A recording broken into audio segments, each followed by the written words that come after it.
자, 오늘 말씀의 제목을 한번 따라 하시기 바랍니다. 건축자들이 버린 돌. 네, 건축자들이 버린 돌. 여러분, 성경에는 돌에 대한 이야기, 또 돌을 통한 교훈이 많이 나옵니다.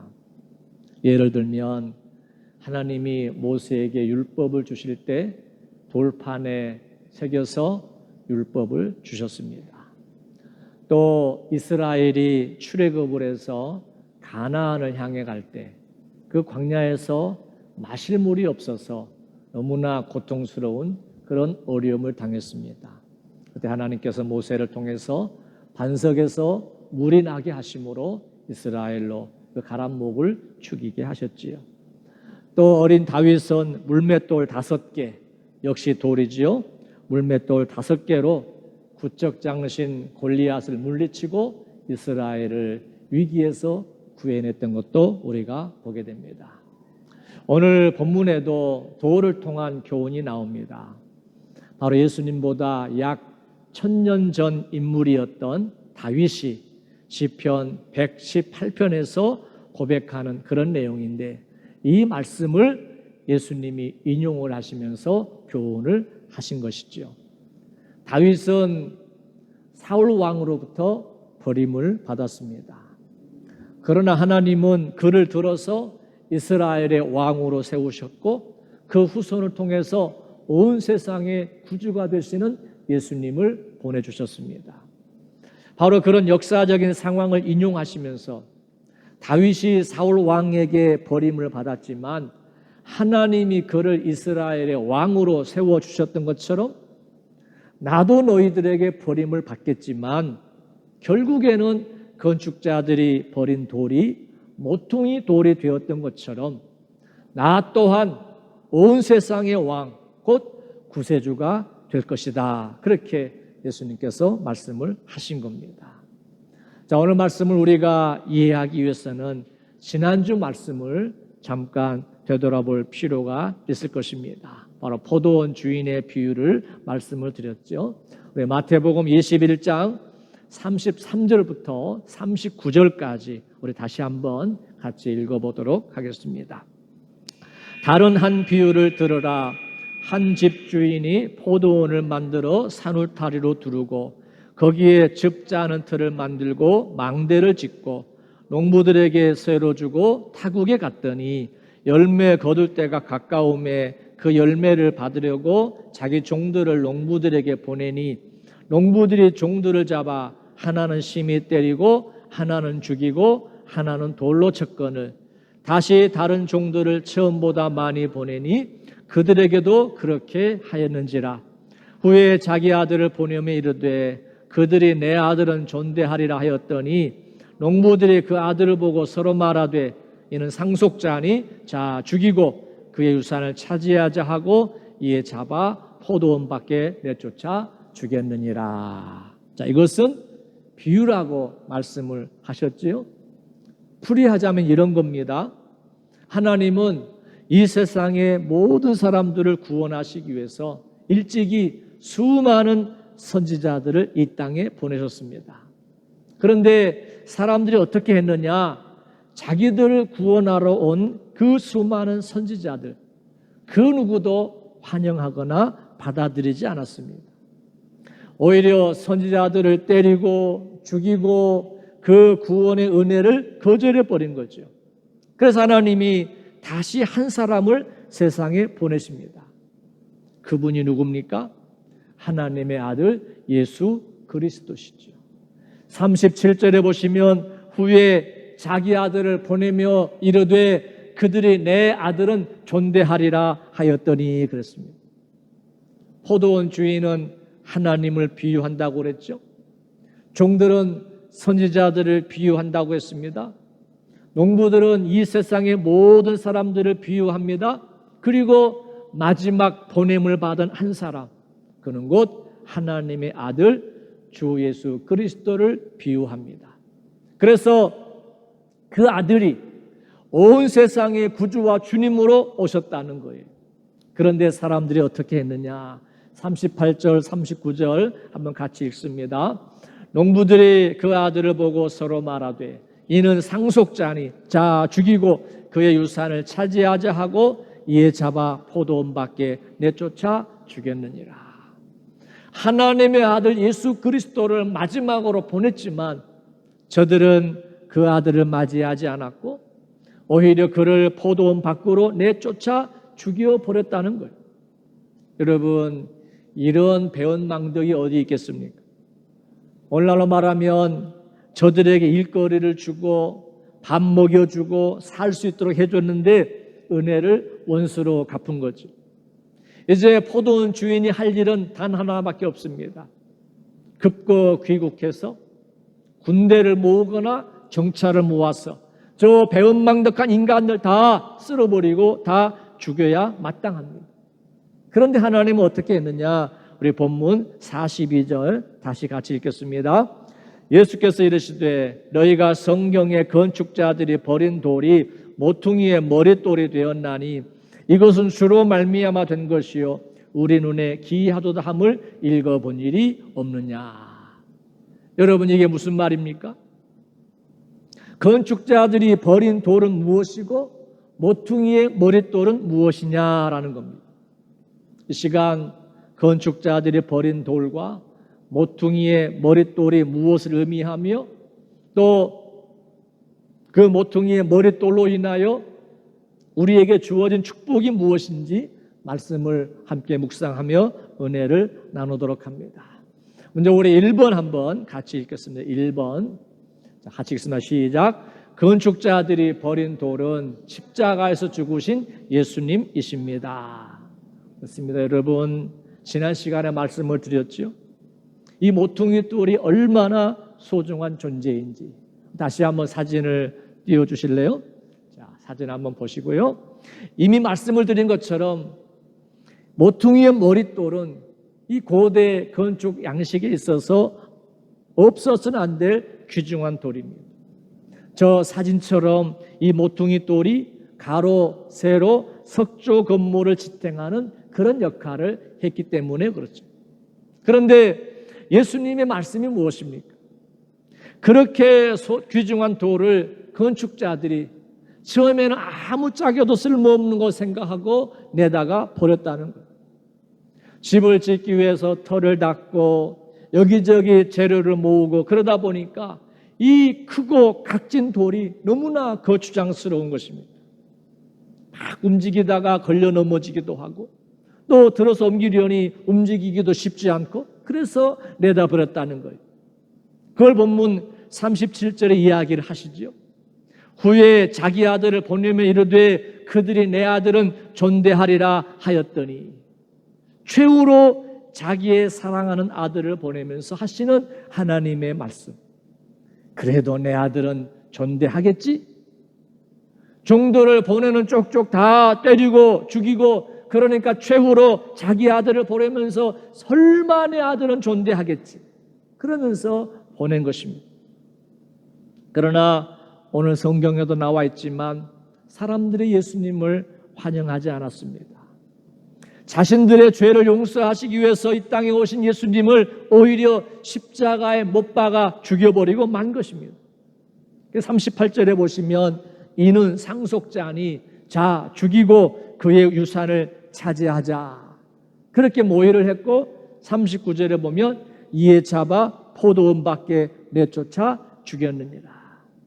여러분, 포도원 주인이 그 아들을 보낸 이유가 무엇입니까? 그렇게 주인의 종들을 잡아 때리고 죽인 자들, 그 소작인들을 심판하시기 위해서 그 포도원을 빼앗기 위해서 그의 아들을 보내신 것이 아닙니다. 오히려 다시 주인과 소작인의 관계를 회복하기 위해서 오히려 그들로 하여금 계속해서 포도원 농사를 짓도록 하기 위해서 그래서 그 아들을 보낸 겁니다.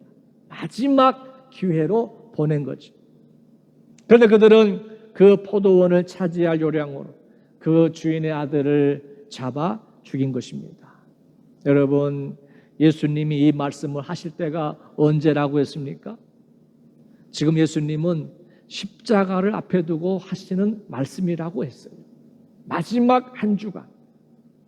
여러분, 그렇다면 한번 그 말씀을 하시는 주님의 심정, 십자가를 앞에 두고 지금 유대인들에게 이러한 말씀을 하시는 그 예수님의 심정 한번 생각해 보시기 바랍니다. 마태복음 21장은 예수님의 예루살렘 입성부터 시작을 하죠. 왜 들어가셨습니까? 이제 온 세상의 죄를 짊어지시고 십자가에서 죽기 위해서 마지막 한 주간을 예루살렘에서 보내시기 위해서 그 죽음의 자리에, 그 죽음의 장소에 들어가시는 겁니다. 그리고 이제 그 한 주간이 시작되면서 아마 오늘 말씀은 예수님의 지상 생애 중 마지막 한 주일 중에 제3일째, 그러니까 요일로는 화요일이라고 말씀을 드렸습니다. 화요일에 이제 2, 3일만 지나면 유대교의 장로들과 서기관들 또 바리새인들에게 붙잡혀서 십자가를 지고 저 포도원 바깥, 저 성문 바깥, 저 골고다의 언덕, 저 갈보리 언덕에 사람들이 자신을 죽이고 내팽개칠 그 상황, 그 광경을 보시고 지금 예수님은 말씀을 하고 계시는 거예요. 사람들에게 침뱉음을 당하실 모습, 모욕을 당하실 모습, 조롱을 당하실 모습, 머리에는 가시면류관, 양손과 양발에 대못이 박히고 십자가에 올라가 6시간의 그 죽음의 자리에서 고통 중에 신음하실 그 자신의 모습, 그리고 최후로 옆구리에 창이 꽂힐 그 아픔, 그 고통의 순간 지금 예수님은 다 내다보고 지금 이 말씀을 하고 계시는 겁니다. 고난받고 죽임을 당할 어린 양, 이것이 오늘 비유 속에 나타난 주님의 모습입니다.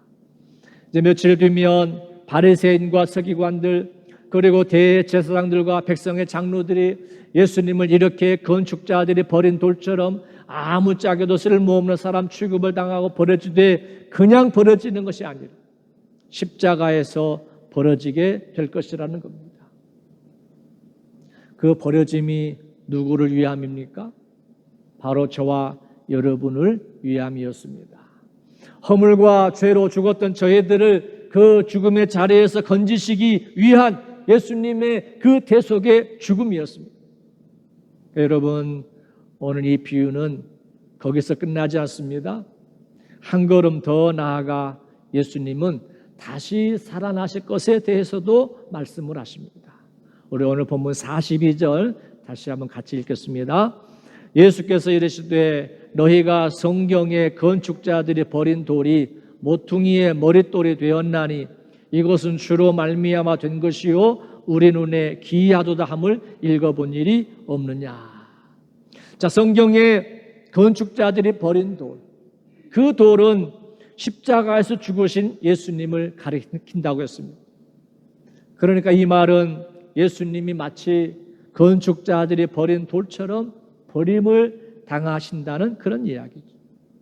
십자가에 버림을 당하실 그분, 그러나 중요한 것은 그분은 버려지는 분으로 십자가에서 우리 대신하여 죽으시는 분으로 그의 모든 삶이 마감되는 것이 아니더라는 겁니다.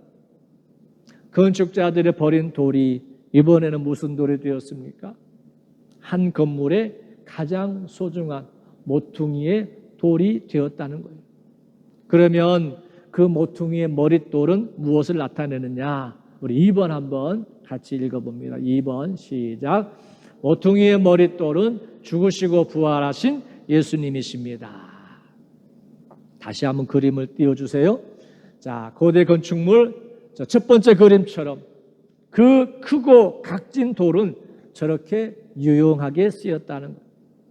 가로벽, 세르벽을 쌓을 때 그 벽을 견고하게 지탱해주는 그런 돌로, 없어서는 안 될 돌로 쓰였다는 것입니다. 사람들이 어째요?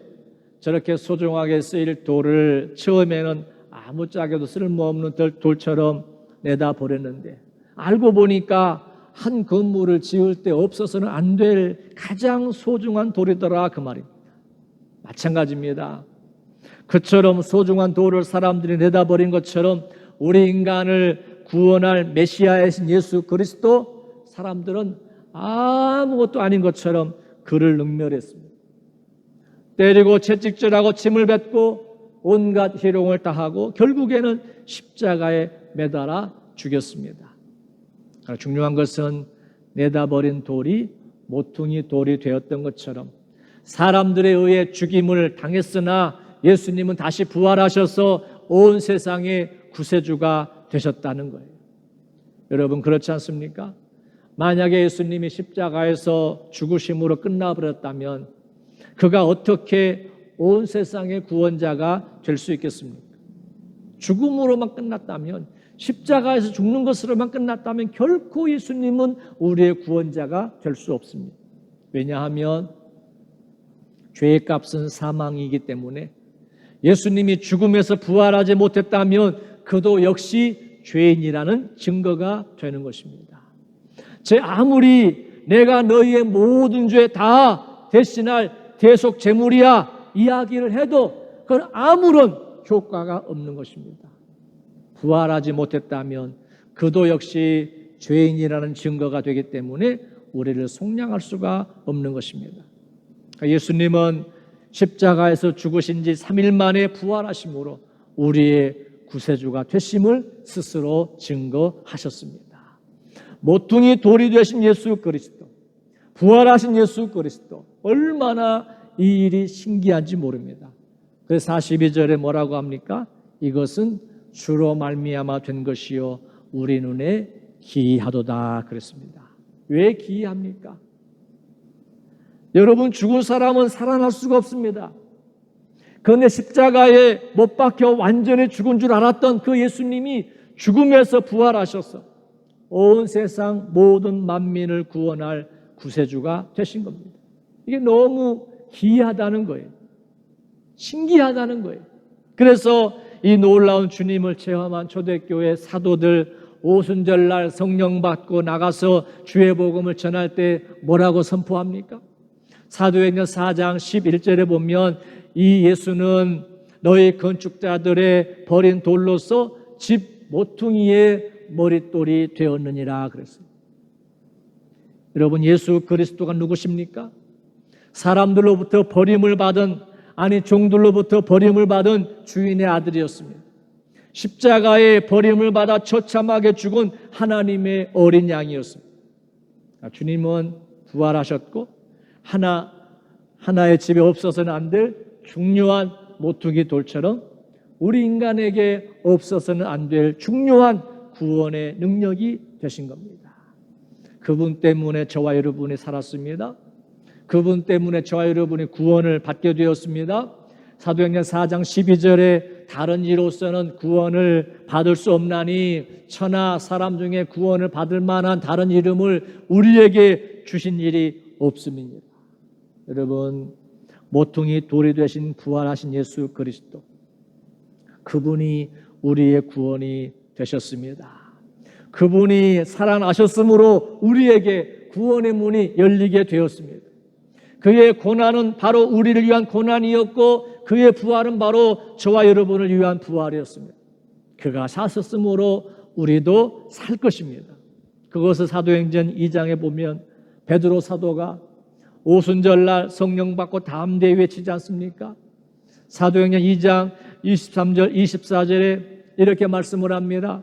그가 하나님께서 정하신 뜻과 미리 아신 대로 내준 바 되었거늘 너희가 법 없는 자들의 손을 빌려 못 박아 죽였으나. 이거 무슨 말이에요? 건축자들이 버린 돌이 되었다는 거예요.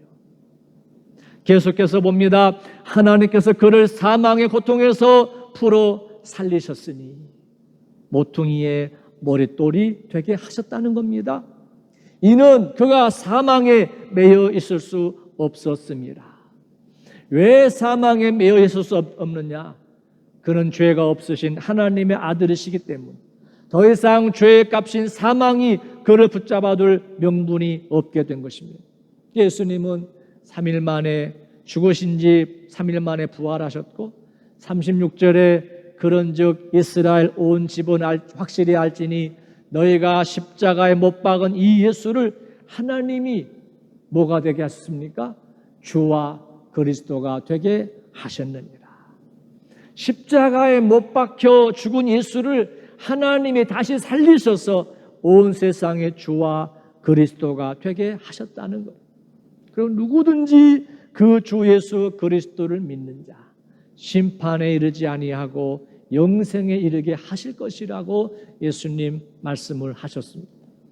요한복음 5장 24절에 내가 진실로 진실로 너희에게 이르노니 내 말을 듣고 또 나 보내신 이를 믿는 자는 영생을 얻었고 심판에 이르지 아니하나니 사망에서 생명으로 옮겼느니라.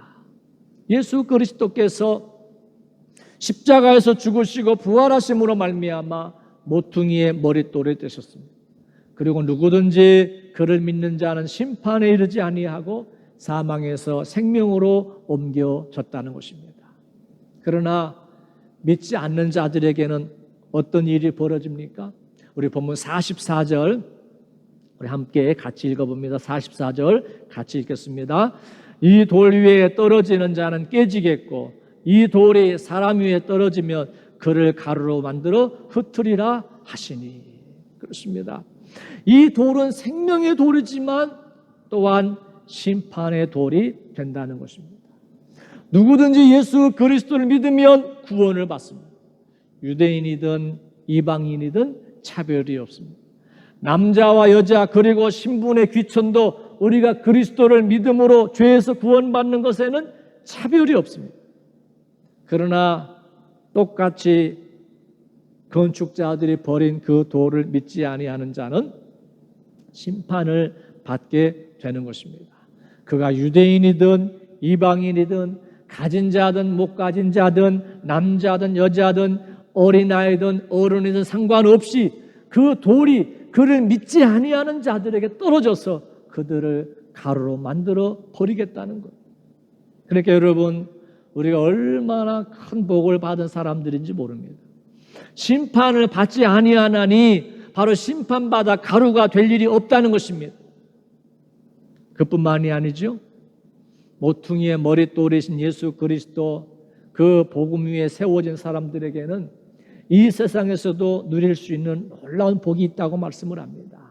그 복이 뭐냐? 우리 한번 3번을 같이 읽어봅니다. 3번 시작. 부끄러움을 당하지 않습니다. 그렇죠? 모퉁이의 머릿돌 위에 세워진 하나님의 백성들은 절대로 부끄러움을 당하지 않는 그런 삶을 살게 된다는 것입니다. 우리 성경 베드로전서 2장 6절 한번 같이 읽어봅니다. 베드로전서 2장 6절 같이 읽겠습니다. 성경에 기록되었으되 보라 내가 택한 보배로운 모퉁이 돌을 시온에 두노니 그를 믿는 자는 부끄러움을 당하지 아니하리라 하였으니. 보배로운 모퉁이 돌 그를 믿는 자는 뭘 당하지 않아요? 부끄러움을 당하지 않는다는 거예요. 그럼 왜 부끄러움을 당하지 않느냐? 베드로 사도는 2장 1절로 10절에서 여러 가지로 말씀을 하세요. 몇 가지만 제가 좀 골라봤습니다. 우리 먼저 소제목 1번 한번 같이 읽어봅니다. 소제목 1번 시작. 죄를 멀리하기 때문에 부끄러움을 당하지 않습니다. 베드로전서 2장 1절 이런 말씀이 나옵니다. 그러므로 모든 악독과 모든 기만과 외식과 시기와 모든 비방하는 말을 버리고 그랬어요. 자, 베드로 사도가 하시고자 하시는 말씀이 뭡니까? 우리에게 악독, 또 기만, 외식, 시기와 비방의 말 우리에게도 있을 수 있다는 거예요. 그러니까 중요한 것은 그런 모습이 우리에게 있을지라도 우리는 예수 그리스도의 모퉁이 돌에 세워진 존재라면 적극적으로 그런 죄악된 모습들을 멀리하고 버릴 수 있어야 한다는 거예요. 그리고 그게 우리의 복이라는 것입니다. 그것이 우리가 부끄러움을 당하지 않는 복이라는 거예요. 여러분, 죄를 지은 사람, 경찰서에 끌려가거나 또 검찰청에 끌려가는 사람들 그거 한번 얼굴 보시기 바랍니다. 얼굴 들고 당당하게 걸어 들어가는 사람 몇이나 됩니까? 정말 양심에 화인 맞지 않고는 뻔뻔하지 않고는 얼굴 들고 검찰청에 들어가는 사람 없습니다. 왜냐하면 부끄러우니까. 우리 예수 믿는 사람들도 마찬가지입니다. 우리에게 악독, 악하고 독한 마음이죠. 남을 해하려고 하는 그런 자기 욕심을 위해서는 뭐든지 하려는 마음, 그게 악독입니다. 근데 예수님을 정말로 믿는 사람이라고 한다면 그런 마음 갖고 싶겠습니까? 부끄러움을 당할 수밖에 없으니 어떻게 하든지 내다 버리려고 할 것입니다. 그리고 모든 기만, 여러분, 기만이라는 말은 나의 유익을 위해서 다른 사람을 유인하고 해치고 속이는 동기가 들어있는 말을 가리켜서 기만이라고 말합니다. 그러나 여러분, 그런 기만은 반드시 드러나게 되어 있습니다. 그리고 드러나게 되면 반드시 부끄러움을 당하게 되어 있는 것이죠. 그러니까 우리 그리스도인들은 그런 기만 버릴 수밖에 없는 것입니다. 그리고 외식, 겉과 속이 다른 모습이죠. 속은 늑대와 같은 마음인데 겉은 양과 같이 꾸미는 삶, 그런 외식을 버리는 삶을 살라는 거예요. 그리고 시기와 비방하는 말도 버리라고 말합니다. 다른 사람들이 잘 되면, 다른 사람들이 성공하면 질투하는 마음이 시기하는 마음 아니겠습니까? 우리가 그리스도인이라면 그런 시기도 버려야 되고, 또 모든 비방하는 말도 버리라고 말씀하고 있습니다. 뒤에서 중상모략하는 말이죠. 앞에서는 아무 말도 하지 않은 척하지만 뒤에서 남을 깎아내리는 말을 서슴없이 합니다. 그게 비방입니다. 그런데 모퉁이 돌 위에 세워진 우리는 그런 악독, 또 모든 기만, 외식, 시기, 모든 비방하는 말 적극적으로 버리고 멀리하기 때문에 결국에는 부끄러움을 당하지 않게 될 것이다 말씀을 했습니다. 또 왜 우리가 부끄러움을 당하지 않느냐? 우리 소제목 2번 한번 같이 읽어봅니다. 2번 넘겨주세요. 넘겨주세요. 한 번 더. 한 번 더. 네, 같이 읽어봅니다. 시작. 말씀을 사모하며 살기 때문에 부끄러움을 당하지 않습니다. 우리 베드로전서 2장 2절로 3절 우리 한번 같이 읽어봅니다. 시작. 갓난 아이들 같이 순전하고 신령한 젖을 사모하라. 이는 그로 말미암아 너희로 구원에 이르도록 자라게 하려 함이라. 너희가 주의 인자하심을 맛보았으면 그리하라. 여기 순전하고 신령한 젖은 바로 하나님의 말씀을 가리키죠. 어린아이가 그 어머니의 젖을 시도 때도 없이 사모하는 것처럼 우리 성도들도 그렇게 하나님의 말씀을 사모해야 한다는 겁니다. 아니, 주의 인자하심, 곧 주 예수 그리스도께서 나의 모든 죄를 다 담당하시고 십자가에서 죽으시고 부활하심을 믿는다면, 그 주님의 은혜를 맛본 사람이라면 당연히 그렇게 할 수밖에 없다는 거예요. 그런 사람이 세상에서 부끄러움을 당할 일이 있겠어요? 하나님의 말씀대로 사는데 세상에서 손가락질을 당할 사람이 있겠어요? 절대로 없는 거죠. 시편 1편 2절에 복 있는 사람이 누구냐? 바로 오직 여호와의 율법을 즐거워하여 그의 율법을 주야로 묵상하는도다 그랬습니다. 여러분, 우리가 바로 그런 사람들이죠. 하나님의 말씀을 즐거워하는 사람들. 그래서 때때로 아직 미성숙한 아이들이 실수하는 것처럼 실수할 때도 있겠지만 결국에는 아이들도 장성해 가는 것처럼 말씀으로 우리 또한 구원에 이르도록 자라가게 되고, 그렇게 자라가게 되니 우리는 결코 세상에서 부끄러움을 당하지 않게 될 것이다. 그렇게 말씀하고 있습니다. 또 왜 그를 믿는 자들은 부끄러움을 당하지 않느냐? 우리 소제목 3번 한번 같이 읽어봅니다. 시작. 거룩한 신부님을 알기 때문에 부끄러움을 당하지 않습니다. 우리는 거룩한 신분이라는 것을 늘 깨닫고 살기 때문에 부끄러움을 당하지 않는다는 거예요. 우리 베드로전서 2장 9절 한번 같이 읽어봅니다. 그러나 너희는 택하신 족속이요 왕 같은 제사장들이요 거룩한 나라요 그의 소유가 된 백성이니 이는 너희를 어두운 데서 불러내어 그의 기이한 빛에 들어가게 하신 이의 아름다운 덕을 선포하게 하려 하십니다. 이게 우리의 신분이라는 거예요. 여러분, 가슴 떨리는 말씀 아니에요? 우리가 누구냐? 우리는 전능하신 하나님이 택하신 족속이고 그 하나님이 왕같은 제사장으로 세워주신 제사장들이고 거룩한 나라고 그의 소유된 백성이라 그랬습니다. 내가 비록 세상에서는 특출하지 못해도 또 내놓을 것 없고 자랑할 것 없을지 모르지만 그러나 그것이 다가 아니라는 거예요. 세상 온천하 만물을 지으신 전능하신 하나님이 우리를 택해 주셨고 왕같은 제사장 삼아 주셨고 거룩한 나라 거룩한 백성 삼아 주셨다는 것입니다. 그 자기 신분을 아는 사람이 세상에서 부끄러움을 당하며 살겠습니까? 엄청난 자부심으로 살 거예요. 예전에 암행어사 있잖아요. 암행어사. 암행어사가 주로 다닐 때 나 암행어사요 그러면서 딱 그 옷을 갖춰 입고 그렇게 다닙니까? 그러지 않죠? 루추한 옷을 입고 아주 평민의 모습으로 다니면서 암행하면서 이제 임금의 일을 준 그 사명을 감당하는 거죠. 암행어사가 루추한 옷을 입고 세상을 향해 나갈 때 부끄러움을 당합니까? 그 속에 자기 자신의 신분이 나는 암행어사라고 하는 신분을 알기 때문에 절대로 그는 부끄러움을 느끼지 않습니다. 바로 저와 여러분이 그런 하나님의 사람들입니다.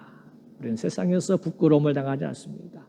또 왜 그를 믿는 자들은 부끄러움을 당하지 않느냐? 우리 소제목 4번 한번 같이 읽어봅니다. 4번 띄워주세요. 4번. 네. 신발끈이 마음에 안 들어? 본당에서 신발끈을 메고 있어요. 어디 갈 일 있나? 네. 4번 같이 읽어봅니다. 시작. 영원한 천국에 앉히시니 부끄러움을 당하지 않습니다. 여러분, 부자와 나사로 저 영원한 천국과 지옥에서 결론이 나잖아요. 부자는 지옥에서 물 한 방울 얻지 못해서 고통을 당했습니다. 그러나 나사로는 아버지 아브라함의 품에서 영생 복락을 누렸습니다. 여러분, 누가 부끄러운 사람입니까? 누가 영광스러운 사람입니까? 지옥에 간 사람이 부끄러운 사람이고 천국에 간 사람이 영광스러운 사람이에요. 그런데 우리가 그 영원한 천국에 간다는 거 아닙니까? 제 말이 아니고 하나님의 말씀이에요. 우리 에베소서 2장 5절 한번 같이 읽어봅니다. 에베소 2장 5절 시작. 허물로 죽은 우리를 그리스도와 함께 살리셨고 너희는 은혜로 구원을 받은 것이라. 자, 허물로 죽은 우리를 살리셨어요. 무엇으로 살리셨습니까? 예수 그리스도의 십자가, 건축자들이 버린 돌처럼 버려진 예수 그리스도의 십자가, 그 은혜로 저와 여러분을 살려주셨습니다. 믿으시면 아멘 하시기 바랍니다. 그 아들 예수 그리스도 십자가 희생으로 이미 우리를 허물과 죄로 죽었던 우리를 살려주신 겁니다. 살려만 주셨나요? 우리 에베소 2장 6절에 중요한 말씀이 있는데요. 2장 6절 같이 읽습니다. 시작. 또 함께 일으키사 그리스도 예수 안에서 함께 하늘에 앉히시니. 어디에 앉히세요? 하늘 가기 싫지요? 대답하는 걸 보니까 가기 싫으신 것 같아요. 어디에 앉히세요? 모르시겠어요? 한글 모르세요? 어디에 앉히세요? 하늘에 앉히시니. 하늘에 앉히시니. 우리가 이 땅에 살고 있지만 이 땅에서만 사는 사람들이 아니라는 거예요. 어디에 앉혀 있는 사람들이냐? 하늘에, 영원한 하나님의 나라에 이미 들어가 있는 하나님의 사람들이라는 겁니다. 그래서 우리는 건축자들이 버린 돌의 그 은혜로 모퉁이 돌에 세워진 그 반석 위에 세워진 구원받은 사람들이 된 것입니다. 할렐루야. 비록 우리가 세상을 살면서 이런저런 어려운 일들 만날 수 있습니다. 고난도 당할 수 있고 실패와 좌절도 만날 수 있습니다. 그래도 우리가 결코 잊지 말아야 될 단 하나의 사실, 그게 뭐냐? 우리는 건축자들이 버린 돌이셨지만 모퉁이 돌이 되신 예수 그리스도의 은혜로 영원한 천국에 들어갈 하나님의 백성이라는 사실, 그거 놓쳐버리면 안 되는 것입니다. 그 사실 때문에 우리는 절대로 우리의 인생 부끄러움을 당하지 않을 것입니다. 할렐루야. 이제 말씀을 마칩니다. 사랑하는 성도 여러분, 저와 여러분들은 모퉁이의 머릿돌, 곧 예수 그리스도의 십자가 희생과 부활의 능력 위에 서 있는 사람들입니다. 바라기는 그 능력을 소유한 성도들로서 죄를 멀리하는 삶, 말씀을 사모하는 삶, 거룩한 신부님을 결코 잊지 않은 삶 살아가심으로 이 땅을 떠나는 그날 저 영원한 천국에 앉히심을 받는 거룩한 백성으로 이 세상에서도 부끄러움을 당하지 않는 삶, 그리고 영원한 세상에서도 부끄러움을 당하지 않는 복된 우리 성도들 다 되시기를 주의 이름으로 축원합니다.